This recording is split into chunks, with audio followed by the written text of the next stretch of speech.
신율의 뉴스 정면 승부 4부 시작합니다. 여러분도 뉴스에서 보셨습니다만 저도 굉장히 충격적으로 본 사건이 하나 있습니다. 서울 강남 주택가에서 여성을 납치해서 결국 살해한 그 보도요. 그런데 피의자 3명이 모두 구속이 됐습니다. 피해자들 아주 대담한 살인 행각 벌였죠.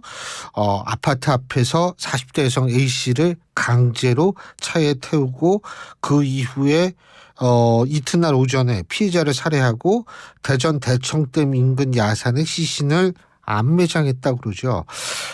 이게 도대체 어떻게 이런 일을 벌일 수 있는지 보는 사람도 많은데 건국대학교 경찰학과 이웅혁 교수 연결해서 자세한 얘기 들어보겠습니다. 교수님 안녕하세요. 예, 안녕하십니까. 야, 진짜 저 이거 보면서 제 눈으로 의심했어요. 예? 사람들 다 있는데 말이에요. 예? 그 강제로 여성을 태워서 막 그 차에 태우고 그 본 사람도 어떻게 그런 일을 벌일 수 있죠? 어떻게 보십니까? 근데 일단은 그 용의자 입장에서는 그 최선을 사실 다한 거죠. 그 범행의 성공을 위해서.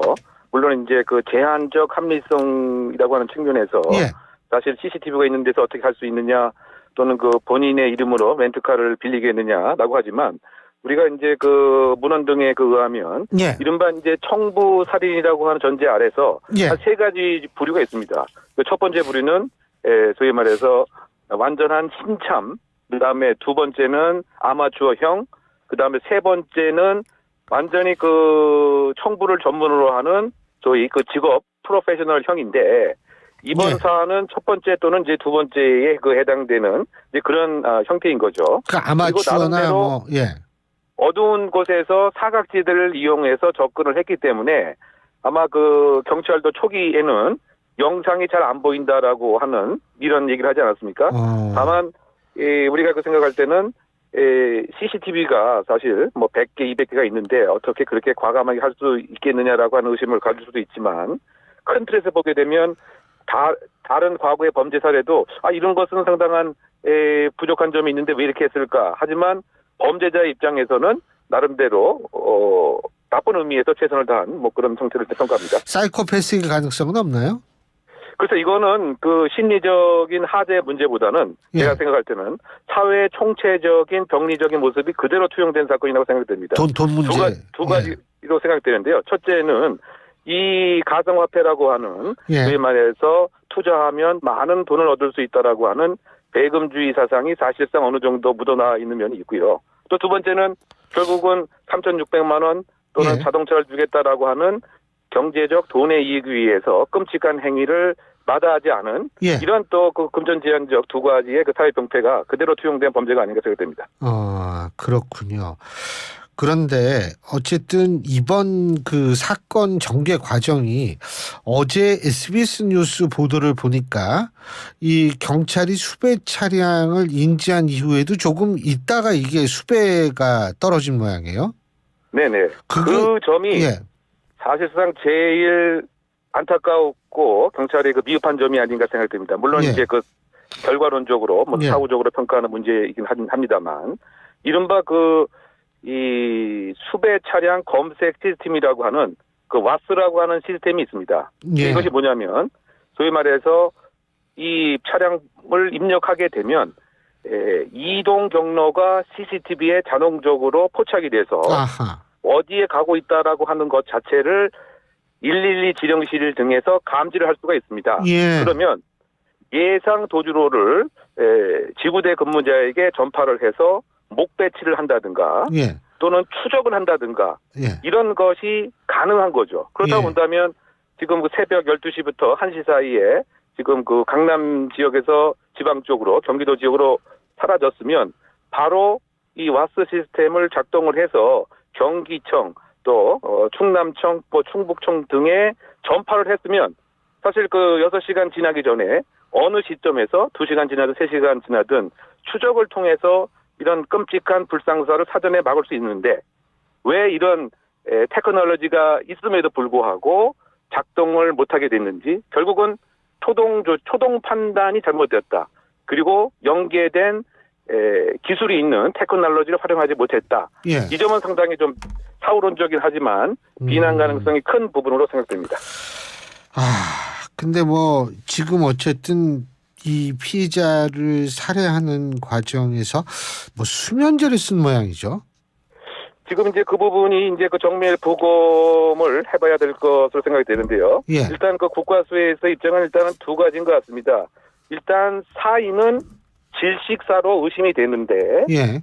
지금 약동물의 반응도 있을 것 같다라고 하는 이런 그 구조석은도 나온 것으로 제가 바로 그 뉴스에서 봤는데요. 예. 그 얘기는 정말 사망에 이르게 한 것이 지금 우리 신 교수께서 말씀하신 이른바 수면 유도제인지 예. 아니면 정신을 완전히 잃게 하는 마취제인지 예. 이것은 이제 정확한 약동물 조사를 해봐야 되겠죠. 그래서 어쨌든 주사기를 사용해서 예. 마취제 또는 수면 유도제를 통해서 이 피해자의 저항을 아주 약화시킨 다음에 지금 질식사라고 얘기를 했기 때문에 국과수에서요. 예. 뭐 다른 외력을 향해서 경부를 압박하는 이러한 살인 행위를 한 것이 아닌가 일단 추정이 됩니다. 따라서 결국 새벽 1시부터 6시 사이에 과연 어떠한 일이 있었는지, 예. 사망 시점과 사망 방법과 사망 경위가 무엇인지 이것이 이제 그 다음 수사의 중요한 관건으로 예상합니다. 근데 어쨌든 지금 이 사람네들의 범행 수법이나 아까 교수님께서 그 아마추어적인 측면도 있다 이런 말씀을 하셨잖아요. 네네. 이런 거 보면서 이것도 누구 공범이 더 있는 건가? 배우가 있나? 뭐 이런 얘기 나오는데 이 부분은 어떻게 보십니까? 네, 그럴 가능성이 상당 부분 있지 않나 생각이 되는데요. 예. 왜냐하면 이 코인과 관련된 투자의 실패에 있어서 앙심과 불만을 갖고 있는 상당한 피해자들 또는 뜻을 같이 하는 사람들이 존재하는 것으로 생각됩니다. 예. 왜냐하면 사실상 이 피해자와 지금 주범이라고 평가받는 이 씨가 사실상 2021년도에 사실은 다른 사람에 대해서 공동 공갈을 해서 현재 이 사건이 검찰에 송치됐다라고 하는 보도가 있기 때문에 예. 결국 그 얘기는 뭐냐? 이 코인과 관련된 피해, 투자와 있어서 소위 말해서 상당 부분 이익을 본 사람, 엄청나게 손해를 본 이런 일련의 사람들이 있기 때문에 이 사람 중에서 일정 부분 사주를 하거나 또는 집배의 역할을 하거나 또는 적어도 관련된 범행 도구를 제공했을 가능성. 아까 잠깐 말씀드렸지만 만약에 마취제가 사용되었는데 예. 이 마취제가 사실상은 이 전문 영역에서만 제한적으로 유통되는 건데 예, 그렇죠. 이것을 혹시 공범의 세력에 있는 어느 사람이 또 제공했을 가능성 등등도 있기 때문에 예. 그리고 지금 피의자의 일부 진술에 의하면 또 다른 공범 2, 3인 이상이 있다라고 하는 진술도 있는 것을 종합해 보면 지금 주범 이 씨가 사실상 공범의 추가적인 것을 알고 있을 가능성이 큰 거죠. 그리고 또 3시간 전에 20대 이모 씨의 추가 공범자도 지금 살인 예비의 혐의로 입건이 되었기 때문에 예. 그러다 보면 공범의 추가 입건 가능성은 크지 않나 예상해 봅니다.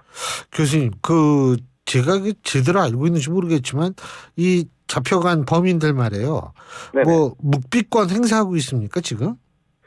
지금 진술이 일단은 엇갈리고 있는 것으로 알려져 있습니다. 서로 뒤집어 씌우는군요. 지들끼리. 연 씨는 그래도 수긍하는 이런 측면인 것 같고요. 어느 정도 자백을 한다고 하는 입장. 예. 반면 주범으로 평가받는 이 씨는 중요한 부분에 있어서는 사실상 묵비권을 행사하고 있는 이런 입장인 것으로 생각이 됩니다. 예. 따라서 이해관계의 득실 또는 이것을 다 하나의 강도살인으로 볼 수 있는지 아니면 연 씨, 황 씨, 이 씨의 이른바 역할과 기능을 다시 수사를 통해서 배분할 수 있는지. 그래서 아마 연 씨 직접 실행한 용의자 입장에서는 나는 그냥 시키는 것만 했고 전반적인 것을 다 파악하지 못하다고 하는 입장인 것 같고요. 그러다 보니까 소위 양형의 유불리에 따라서 지금 진술이 불일치하는 것이 아닌가 평가합니다. 저는 잘 모르는 사람 입장에서 이렇게 볼 때는 이 CCTV도 있고 다 있잖아요. 예? 네네. 그러니까 이게 뭐 묵비권을 행사해서 뭐를 숨길 수 있는 상황은 아니라고 보는데. 그런데 또 중요한 것은 직접 그 실행을 한 사람, 예. 그리고 지금 사주를 했다라고 하지만 이런 등등에 있어서 증거가 또 있어야 되지 않겠습니까? 예. 증거 중심 재판주의이기 때문에 예. 그런 측면에서 이 씨는 나는 뭐 살해라고 하는 그런 얘기도 한 적이 없다라고 부인한다고 한다면 그러면 결국은 연 씨, 황 씨, 이 씨의 예를 들면 이메일이라든가 전화 통화 내역이라든가 메시지라든가 등의 포렌식을 통해서 입증을 하는 것이 또 수사의 과제가 아닌가 보입니다. 교수님께서 이 범죄 전문가시니까 여쭤보는데 이번처럼 말이에요. 서울 한복판에 CCTV도 있고 사람도 다 보는데 예? 네. 이런 범행이 있었나요? 그 유사한 것이 사실 뭐 몇 년 전에도 뭐 있긴 했었죠. 뭐 예를 들면 심지어 그 변호사 사무실에서 이런 일이 청부 살인의 모습으로 또 있기도 했었고요. 또 잘 기억을 하시는가 모르겠지만 정치인 중에서 그 시의원 있지 않습니까? 예. 그 시의원 그 마포 쪽에 있는 그래서 그 동생가요. 아니 등등 지인에게 역시 또 청부의 부탁을 또 했었고요. 그리고 지금 사실상 대낮에 일정한 뭐 일 강도 같은 것도 일어나는 것도 마을 금고, 새마을 금고 등에서도 있기 때문에 사실상 어떤 측면에서 본다면 예.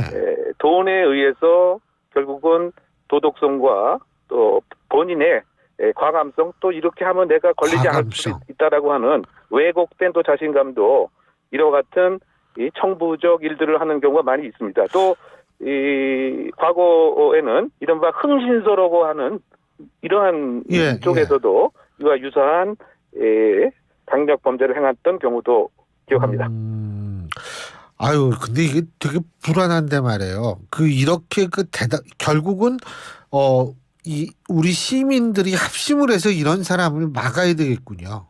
예? 그렇죠. 결국은 이제 이게 그 한 건이지만 이런 사건은 범죄에 대한 공포가 다른 사건보다 훨씬 증폭될 수가 있습니다. 왜냐?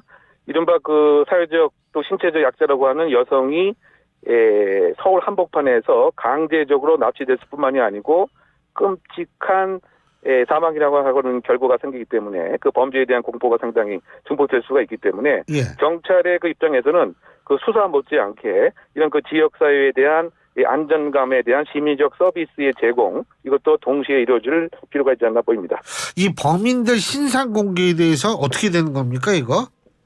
이것은 이제 특강법에 의하면 8조에 의하면 해당 요건에 충족이 됩니다. 공익의 목적이 합하고 또 증거 인멸의 가능성도 있고 더군다나 저는 더 필요성이 있는 것이 신상을 공개함으로써 이 사람들에 의해서 여러 가지 형태의 갈취라든가 이런 협박을 받았을 여죄 가능성에 또 수사도 열어놓기 때문에 일단은 이 신상 공개 심의위원회에서 결정할 사항이지만 관련 법에 의하면 그 요건은 부합한다고 생각됩니다. 그렇군요. 근데 지금 교수님이 보실 때 이 살인 사건 있지 않습니까? 이제 살인 사건의 원인이 대부분이 치정 아니면 금전 문제입니까? 일반적으로 보면 이제 두 가지로 요약이 됩니다. 첫 번째는 감정 때문에 응징과 복수를 해야 된다라고 하는 이른바 표현적 동기인데요. 무시당해서 화가 나서. 무시당해서. 두 번째 유형은 그야말로 도구로서 돈을 얻기 위해서 범행을 하는 이번 케이스가 거기에 해당되나요? 모습인데 이번 사항은 두 가지가 혼합된 형태의 살인의 모습이 아닌가 평가해 봅니다. 무시도 당했나요, 누가? 아무래도 이 과정에서 혹시 돈을 달라 그러면 내가 8천만 원 손해 봤는데 어떻게 되느냐 제가 예상입니다만 그건 2천만 원만 이제 주고 등등해서 아무래도 언쟁이라든가 뭐 같은 것이 있었을 가능성은 배제할 수 없는 것이죠. 그렇군요. 그러니까 이제 이 자존심을 건드렸다든지 돈이 걸려 있다든지 이 애정 문제 같은 경우에는 살인의 동기는 안 되나요? 그런데 일반적으로 이제 청부살인의 모습에 있어서는 이를테면 내연의 관계가 있어서 제3자에게 보험금을 이제 목적으로 해서 대신 살해해주고 그 보험금을 이제 나눠 갖자.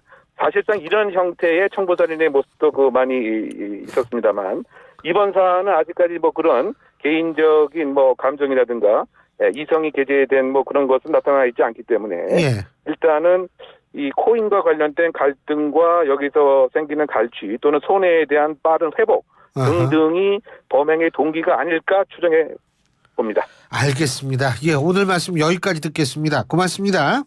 네네. 예, 지금까지 건국대학교 경찰학과 이용혁 교수였습니다.